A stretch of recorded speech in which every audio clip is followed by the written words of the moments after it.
Let me tell you something that will either set you free or offend you, but it will wake you up.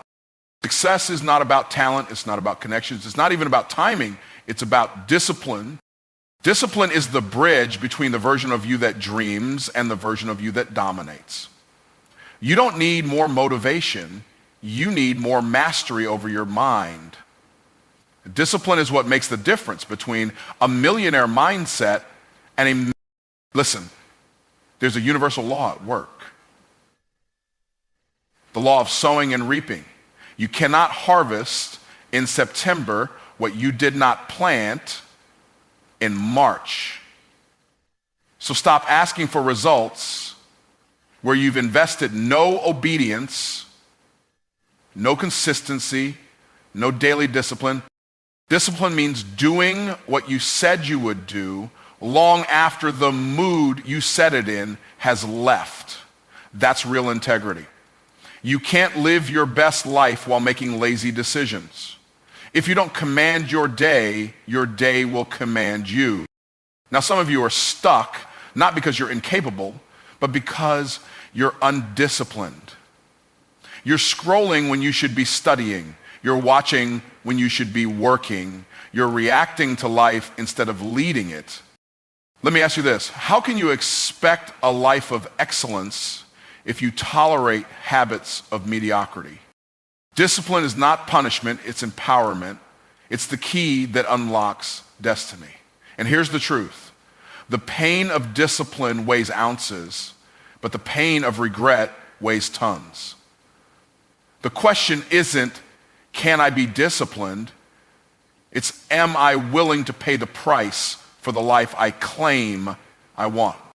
Discipline is the bridge between dreams and domination. It is not just a motivational phrase, it's a principle of power. Every person who has ever built anything of lasting value knows this truth.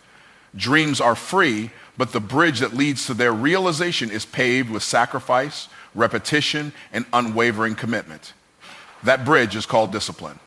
Too many people live in the fantasy of dreams, but never take the first step onto that bridge. They say they want success, but their actions say otherwise.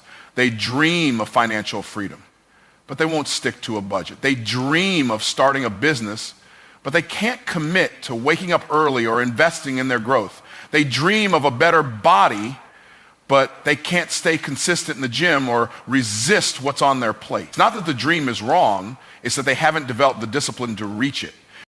Discipline is not about feeling good, it's about doing what's right, especially when it's inconvenient. It's waking up before the sun rises when your body screams for more sleep. It's choosing silence and focus when distractions are pulling at every part of your attention. It's doing what is required when you don't see immediate results.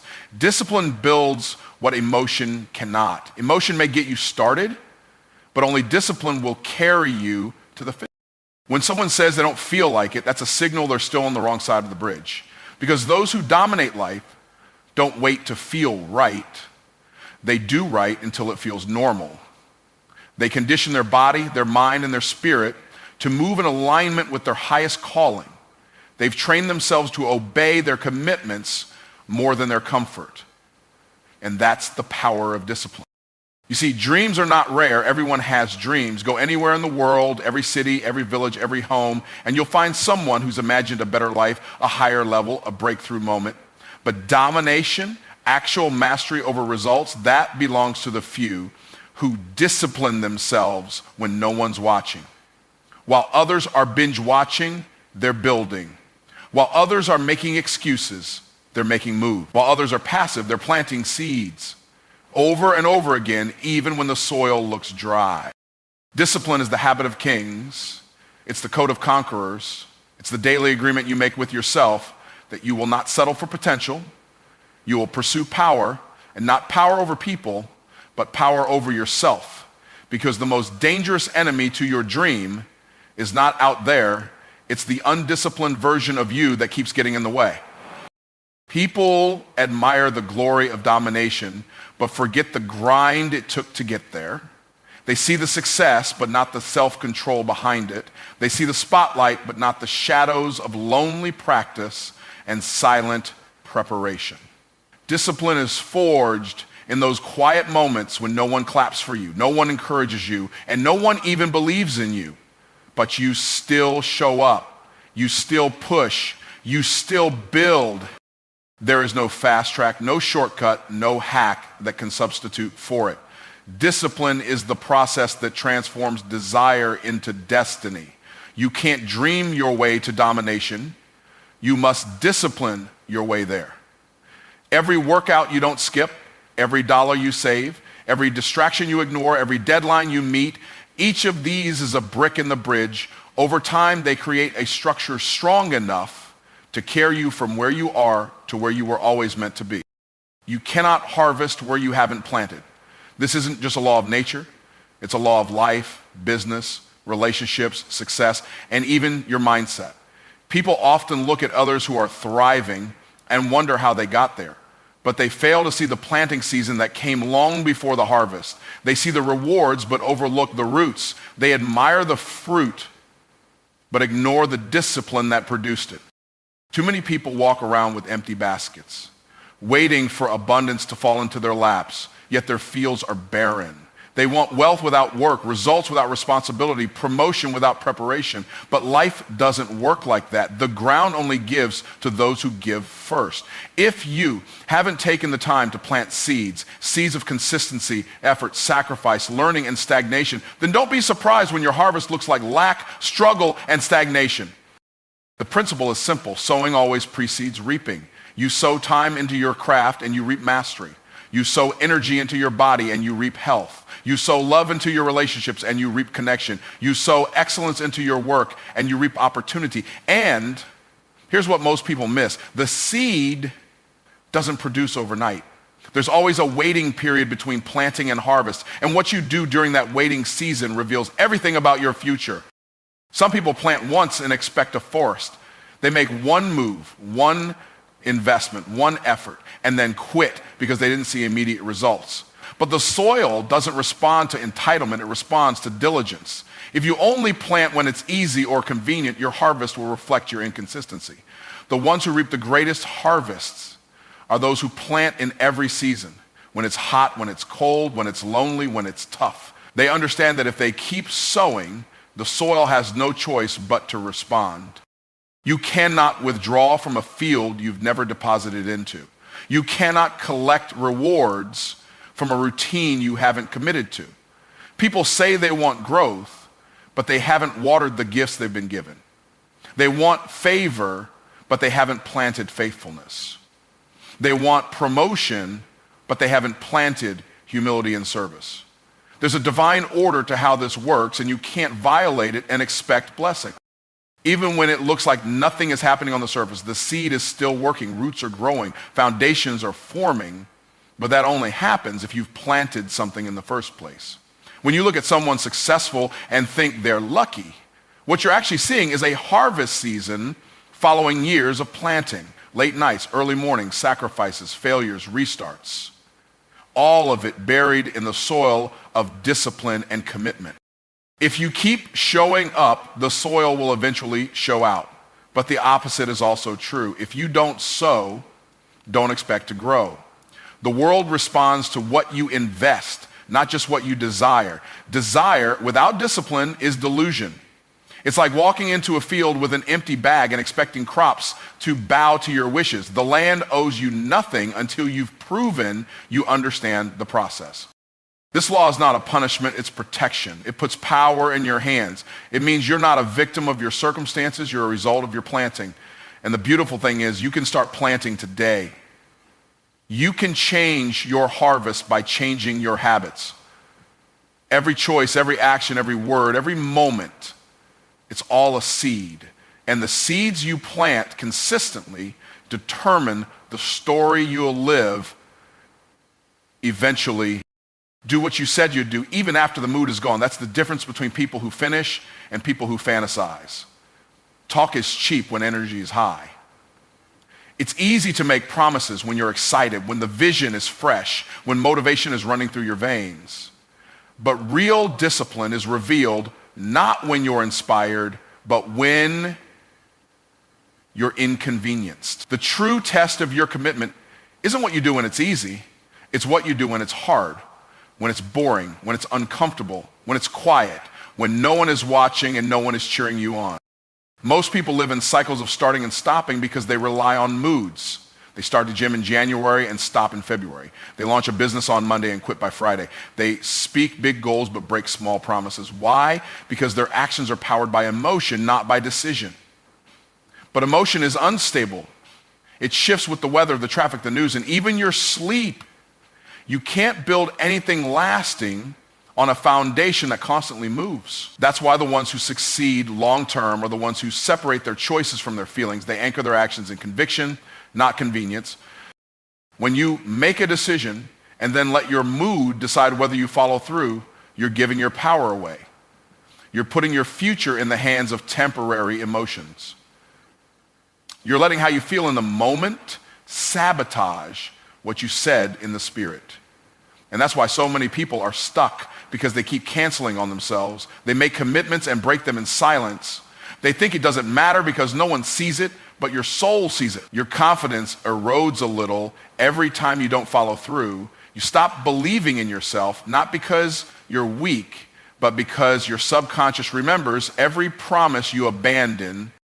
Doing what you said you'd do builds integrity. And integrity is not just about being honest with others, it's about being honest with yourself. When you follow through, even when it's painful, even when it costs you comfort, you prove to yourself that you are trustworthy, that your word is law, that you don't need external validation to maintain internal alignment. And that kind of self-trust is the foundation of all greatness. The reason some people walk into a room and command attention because they know they are who they say they are, not just in public, but in private.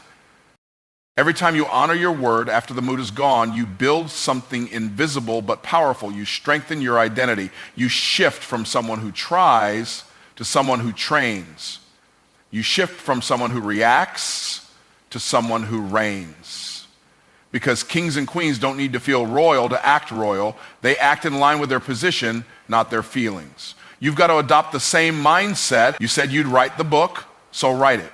You said you'd get in shape, so train. You said you'd launch the project, so launch it.